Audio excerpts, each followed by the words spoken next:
Today I'm behind the wheel of the brand spanking new 4th generation Subaru Forester XT Premium.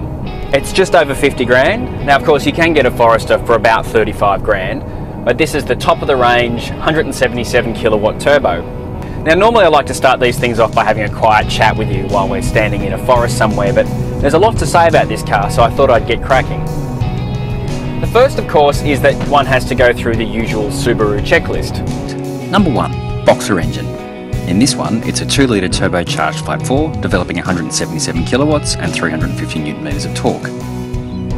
Boy racers can stop thinking that this is a WRX right now, because it's nothing like one. The first Forester Turbo certainly was.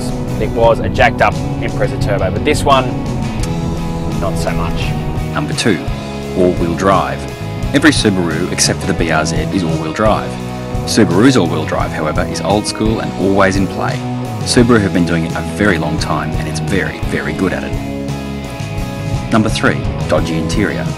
Subaru always do interiors with cruddy plastics and the Forester is no exception. However, there's a lot less of the hard, nasty plastic stuff in here than there is in the Liberty or the Impreza. I really don't like these front seats. They're very much lacking in lateral support, so when you're going around a corner, you fall out of it.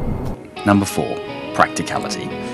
Nobody will tell you this car is too small or too squashy. There is tons of room in the boot and in the back seat, with so much headroom the sunroof barely makes a dent.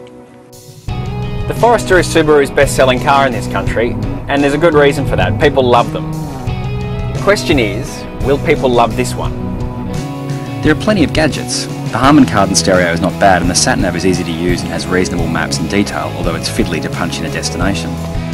The upper dash screen presents statistics about the car's performance and reminded me of Gran Turismo. You can see boost pressure and throttle percentage, which wheels are doing what, fuel averages, graphs, the list goes on. What I don't like about this car, and there are a few things I don't like about it, but chiefly the thing I don't like about it is this terrible transmission. It's got a CVT, continuously variable transmission automatic, and I don't like it. It's very understeery, which is not very Subaru. In most cars the understeer is there and you just kind of live with it, but this one has a lot of understeer, and that's really frustrating because it's all-wheel drive and it just shouldn't have it. The other thing I don't like about this car is the constant warning bells that it's chiming at you all the time. Lane departure, obstacle ahead, blah blah blah blah blah.